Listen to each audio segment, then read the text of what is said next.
might be a bit of a low-hanging fruit kind of thing, that the difference between reflective and academic when it comes to reflective writing or academic writing, or reflective cognition versus academic cognition, or those kinds of pieces as well. But I think it's always worth talking about, because if you've ever heard me talk before, if you've ever been to any of my workshops, you know that I almost always say that whenever you see a binary, run. Not just when it comes to gender and sex identities, but any kind of binary thinking that is our rote kind of go-to as human beings.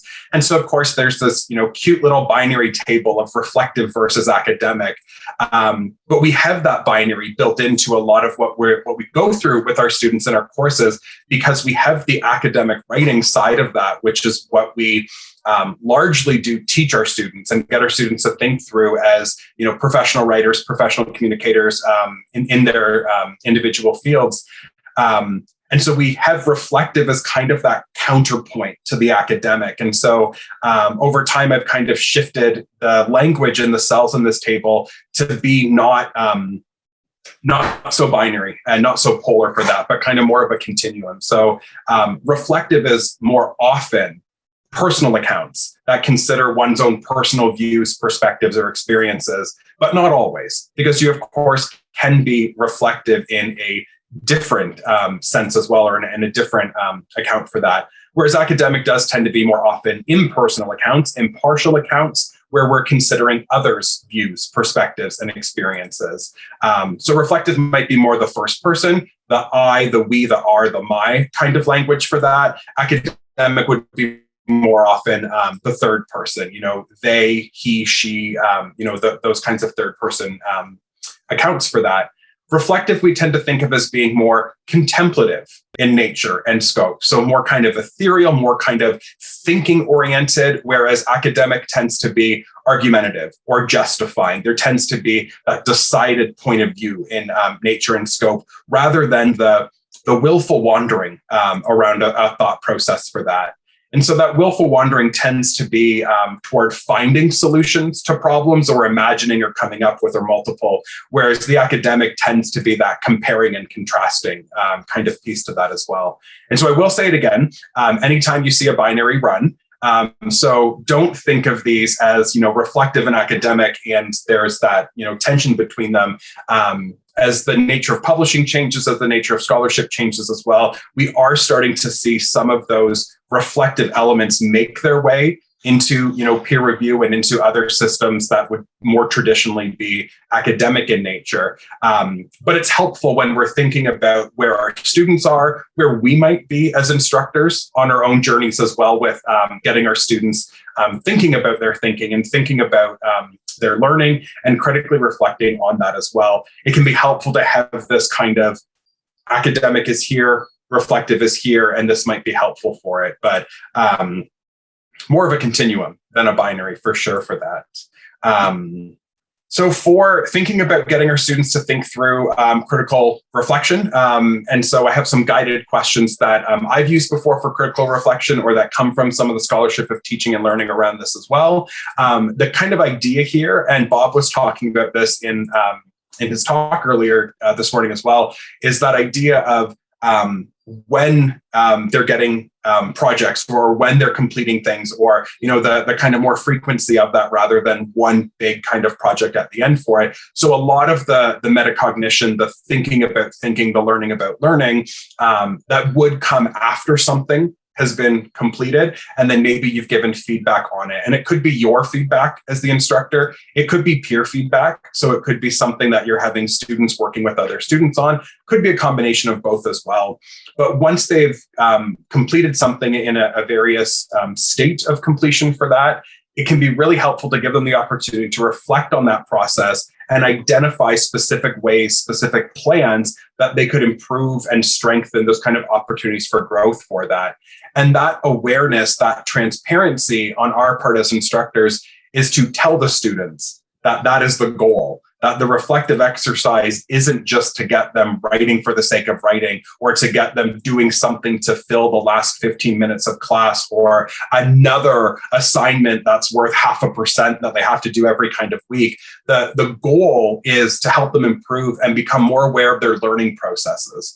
And so throughout this PDF as well, and our time chatting together, or any other consultations and CTL things in the future as well, we do tend to go to writing as the way to have these happen as well, because there's a tangible something they can submit, whether it's pen and paper or whether it's something through the learning management software. But it doesn't always have to be writing. It can be oral. It can be, conversational things in office hours. It can be visual. It can be, color theory. It can be any type of way that we're getting them to become more aware of how they learn as learners. And it doesn't always have to be in class either, I think, is an important thing. As instructors, I think one of the things we've really been made aware of around COVID and the pandemic and asynchronous and synchronous learning is how special that live, synchronous, face-to-face time can be, even more so when it's physical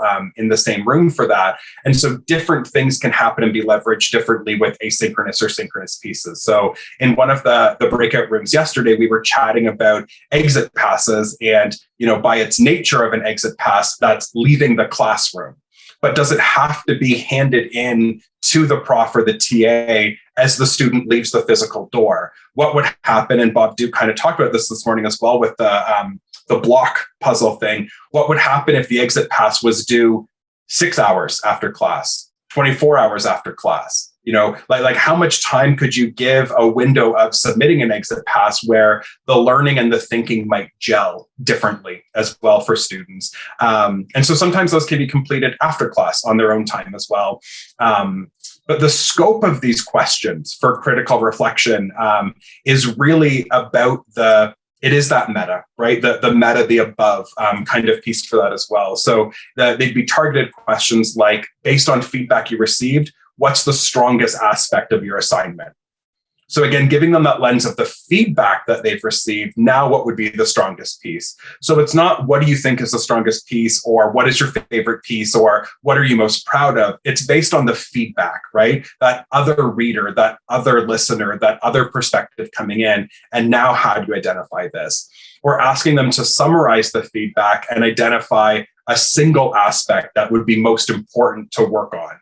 So, feedback often can come and there can be a whole checklist of things to work on and to improve, but being able to sort, being able to create, a list of urgency, a list of, this is what I need to work on most, that can be a really powerful, critical, reflective way as well. Getting them to target specifically, not just what that feedback is, but why it would be important to incorporate it. And then not just why, getting them to clock that why, but the how.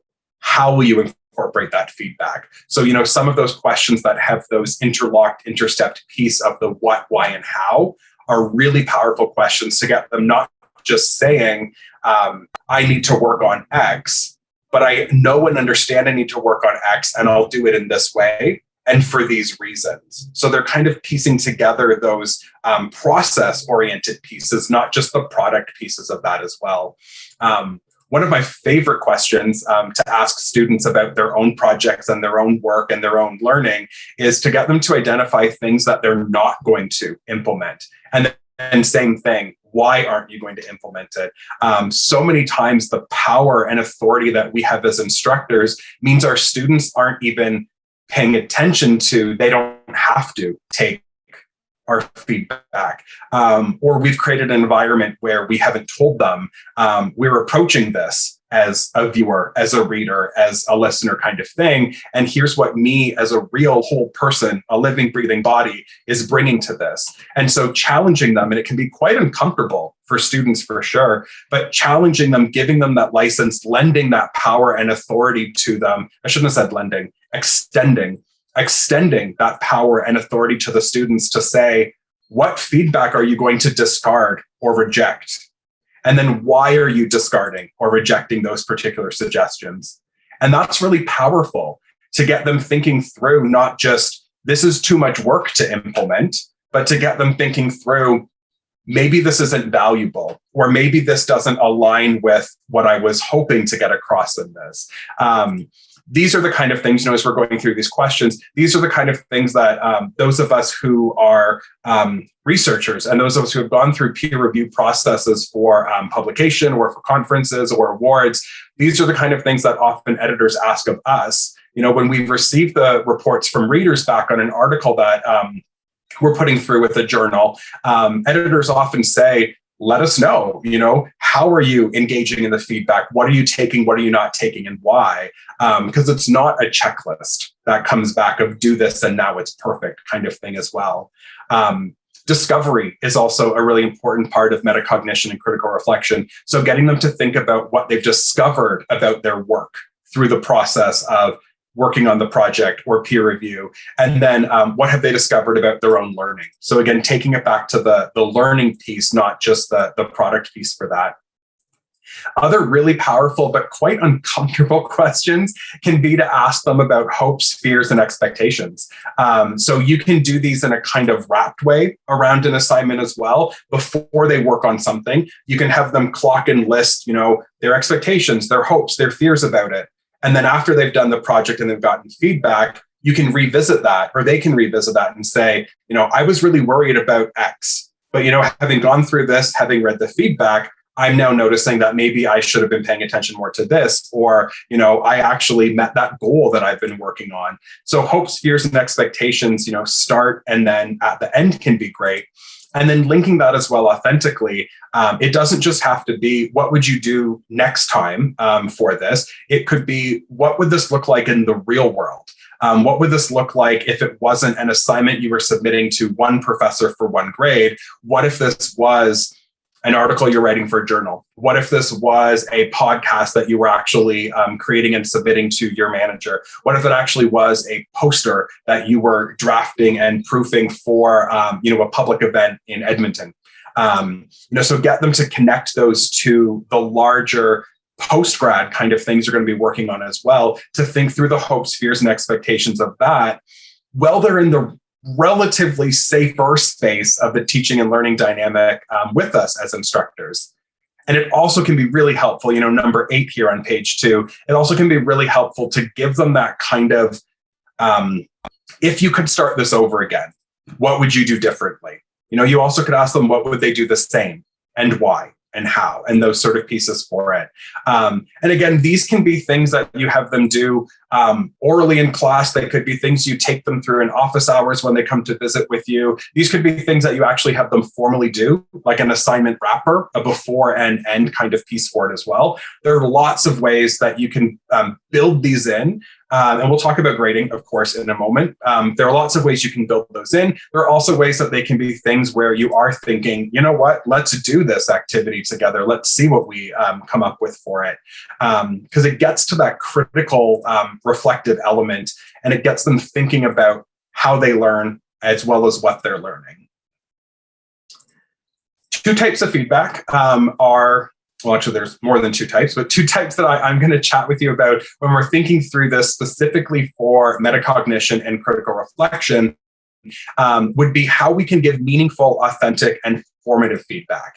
And so formative feedback or formative assessments, those are the ones that are in the moment of the learning and the doing.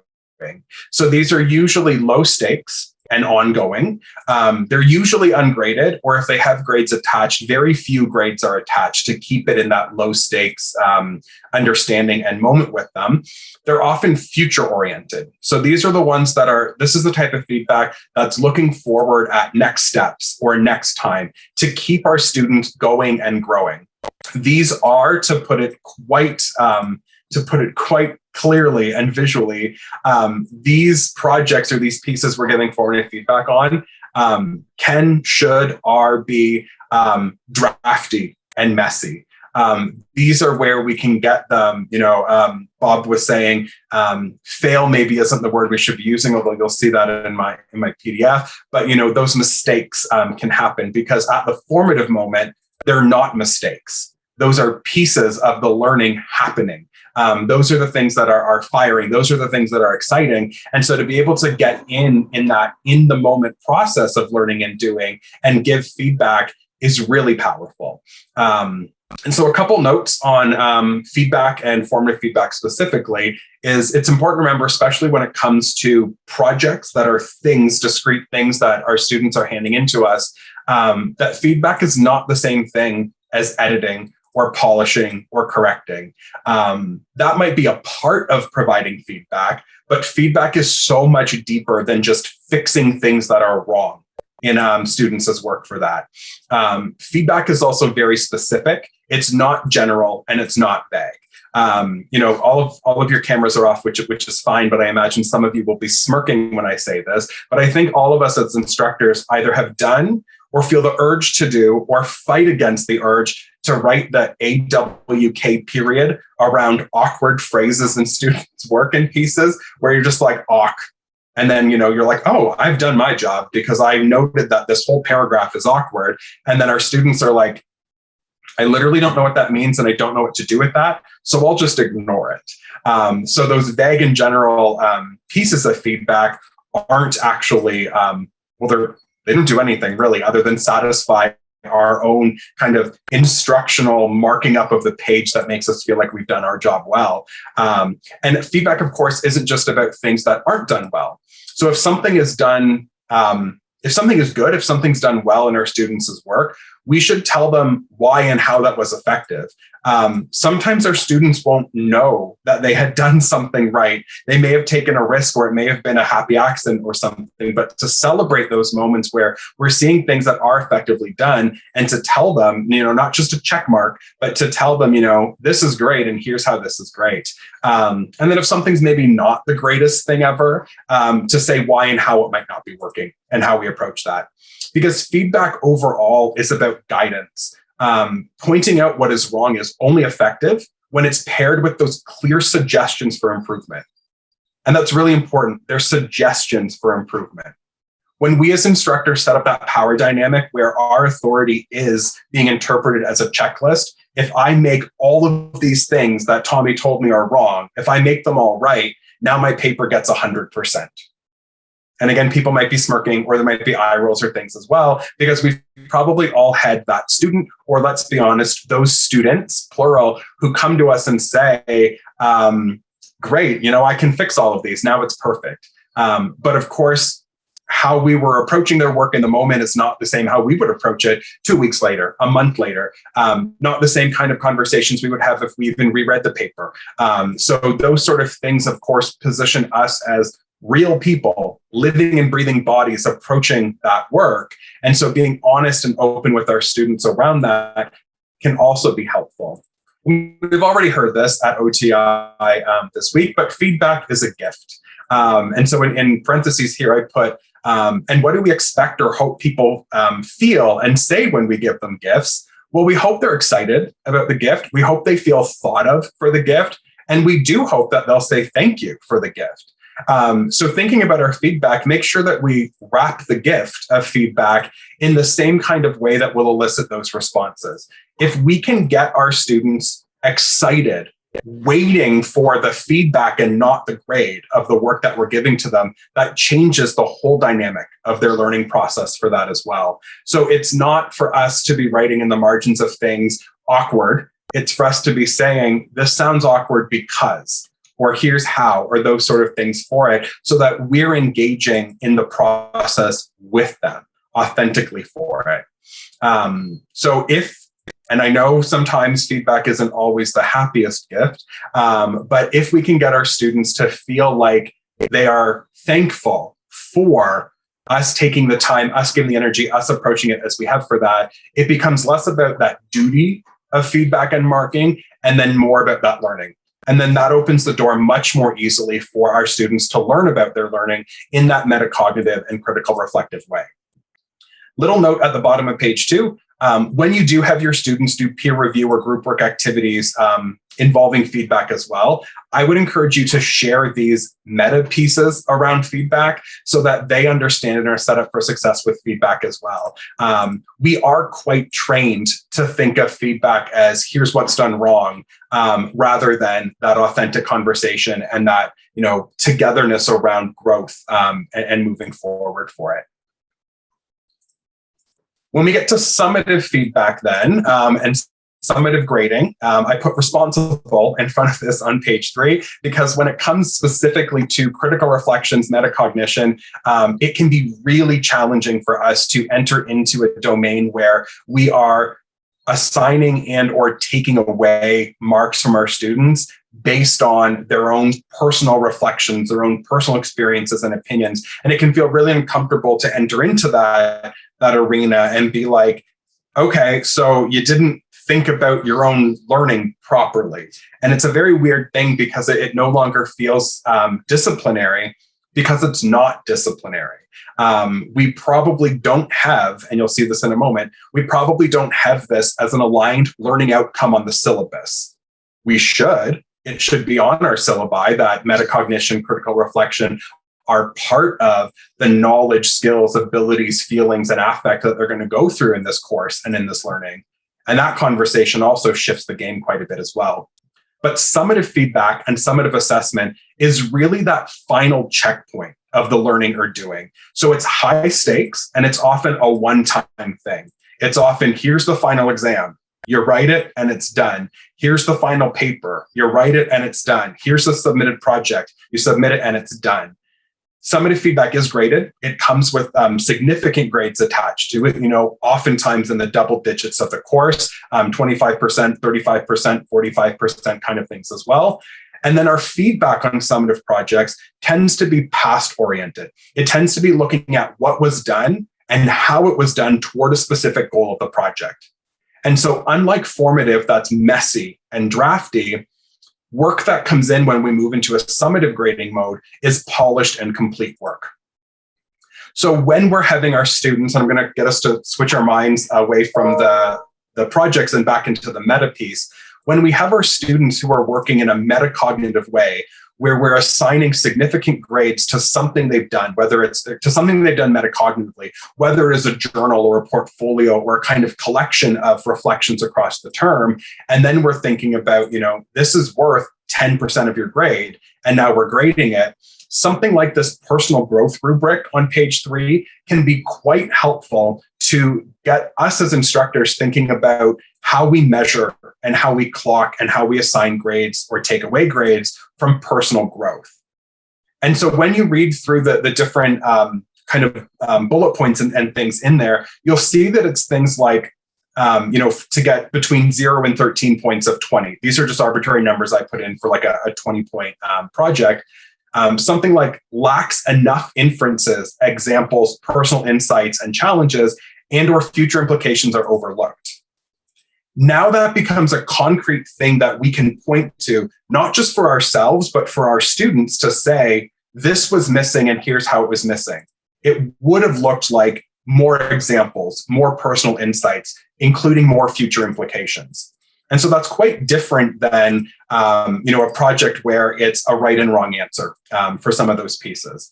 And so when we create this, and this is again going back to, these should be on our course learning outcomes as well. They should be things we're aligning through that strategic design and instructional design of our courses.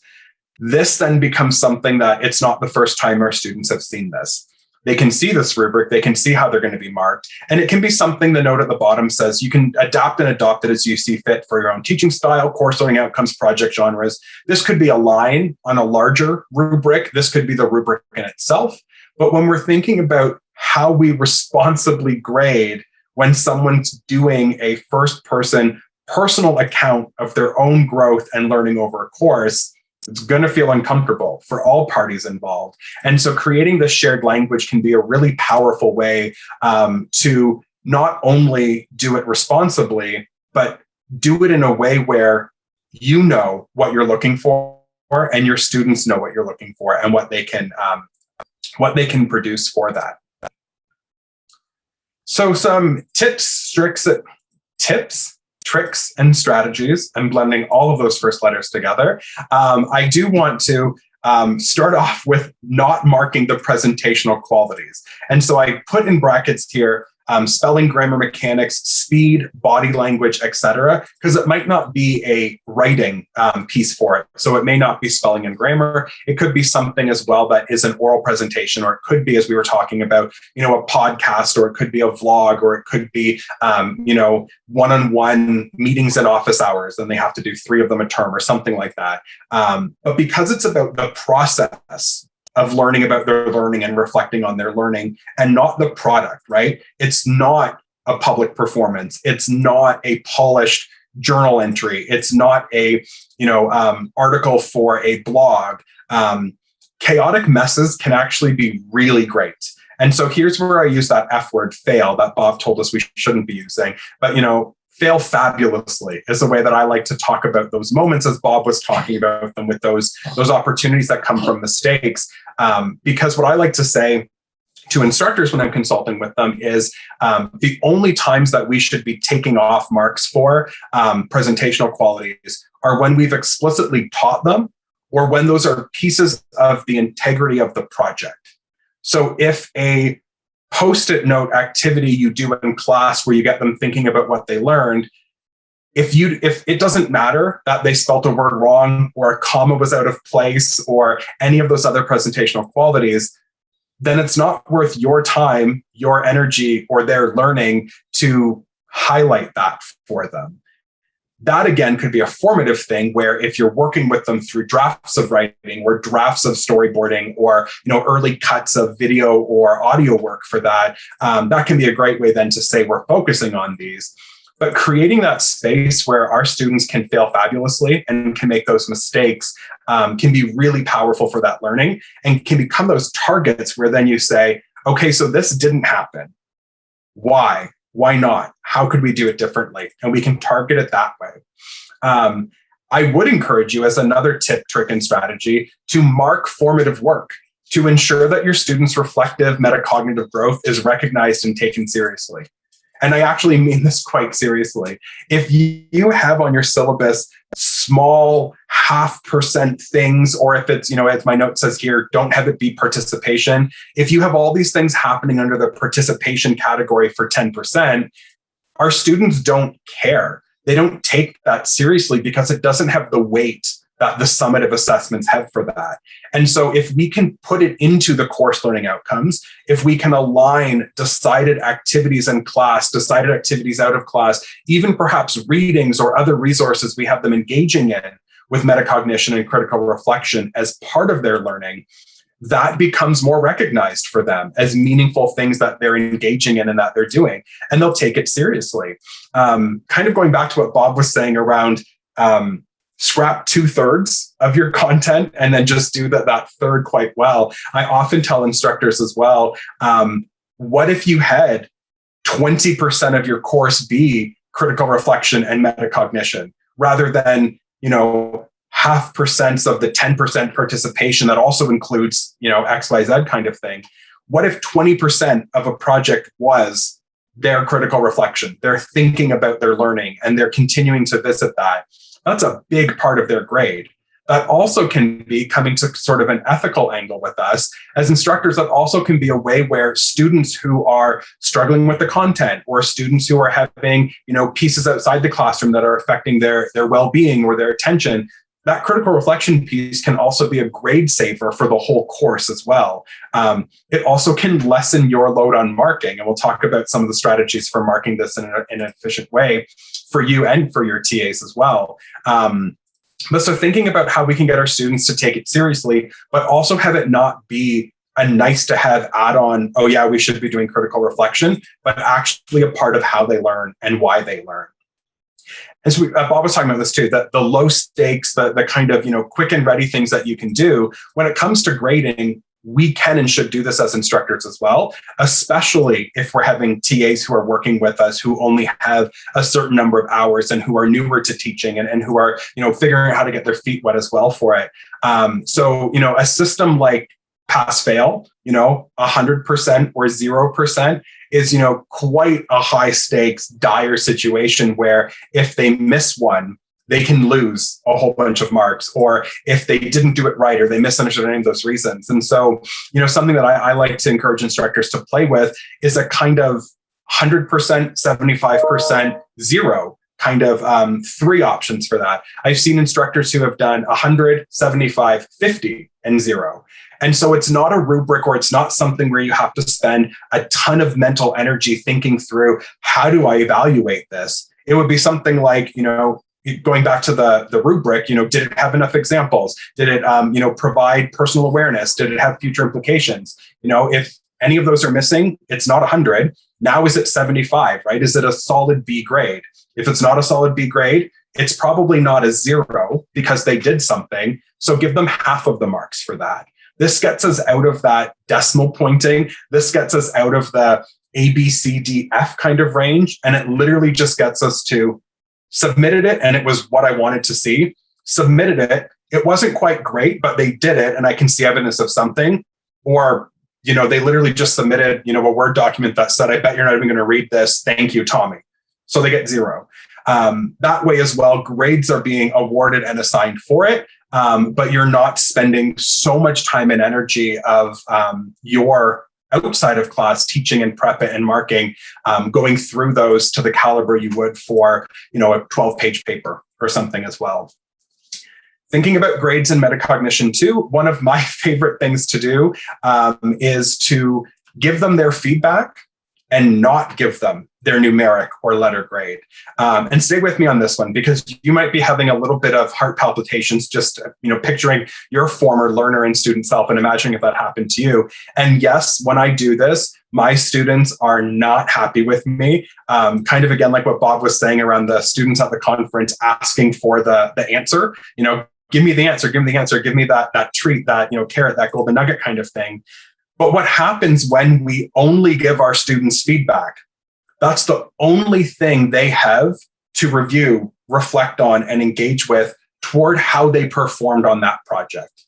And so if you give them, and I bet we've all done it, you wrote a 12-page paper, the prof went through, comments, feedback, corrections, and stuff all through it, all 12 pages. We flip to the back and we look to see where it says 87 or A+.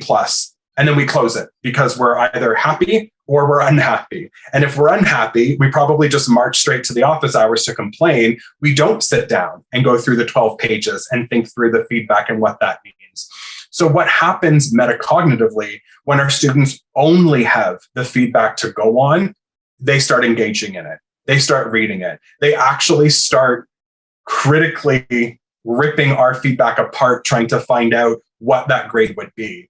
And so I've done this before where I give them their feedback and I don't give them the grades for a week.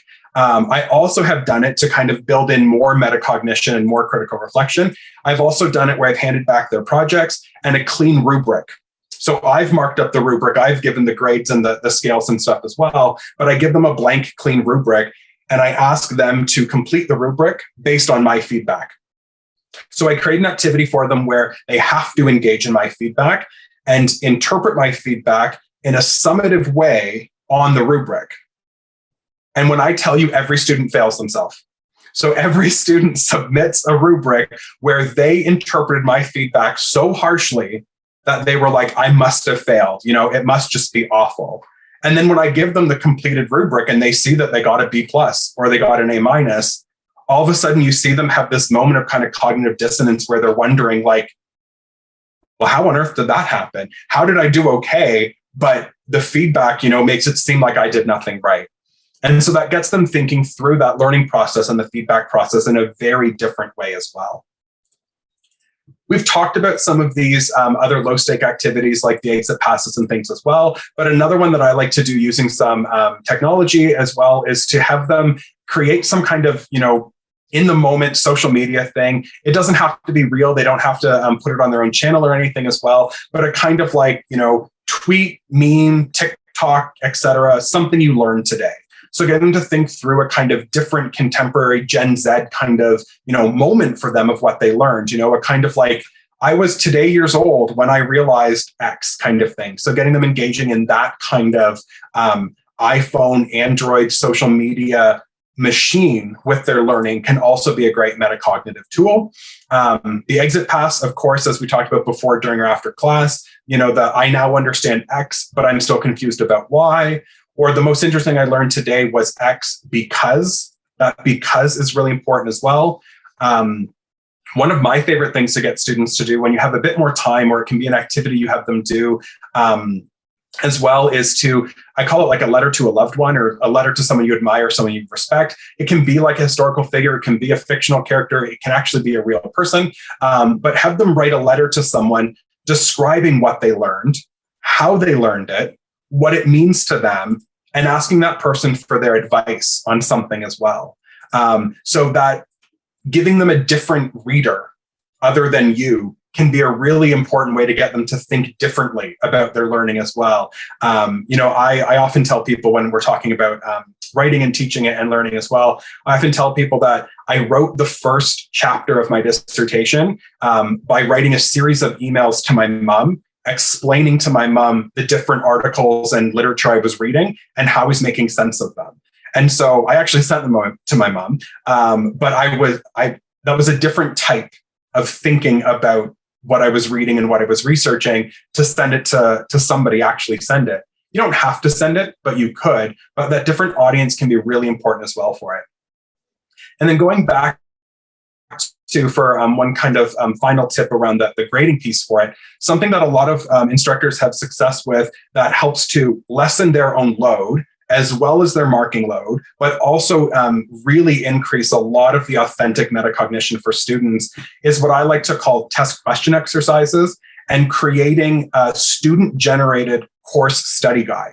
So at the end of each unit or key learning milestone in a course or something, have your students individually or with a partner or in small groups, or what I like to call solo, duo, trio, have them come up with the one question that they think absolutely must be on a test, midterm, final exam, etc. And then collect those. And that gives you a sense not only of what they're thinking are the most important touch points in the course, it gets you thinking about the kind of questions they would like to be asked and how they'd like to be asked them, but it also lets you compile them and give them back. So, when students ask us for a study guide, or students are saying, like, how do we study for this? You can have your students create those. They're thinking metacognitively and critically about the course material. You also then can take it a step further. You can judge some of the questions up to be a little bit, worded more strongly, or if it was the multiple choice and you're turning it to a short answer, or a short answer to a short essay kind of thing as well. You can judge them up and you can put a little note that says, thanks to Tommy for submitting this question. And then, your students are writing the exam and they're seeing that these are their questions coming back at them, that you're not creating some, arbitrary metric for measuring them. These are things that they've thought of. These are things that are important to them about the material as well. So that student-generated course study guide is an awesome way to, kind of feed a bunch of different birds with one piece of bread as you're going through it.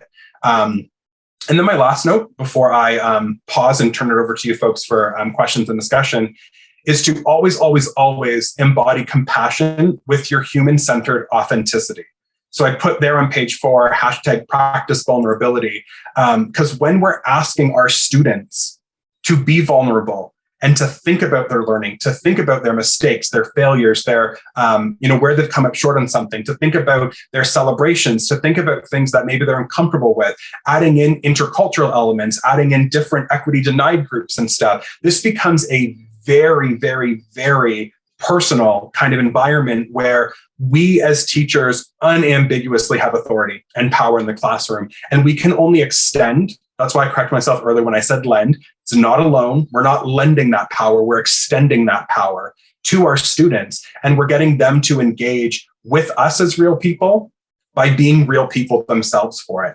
And that's the only real way that we can get the metacognition and critical reflection to be valuable and to actually work, is to approach it as people, as learners going through the learning process, rather than the kind of content mastery pieces that I'm not saying aren't important, but we have to do them in tandem so that we're actually taking people through our courses, through our degree programs, and to that finish line, so they're graduating as people. So compassion is huge, and being a human is also huge when it comes to how to do this successfully for yourself, for your TAs, and for your students.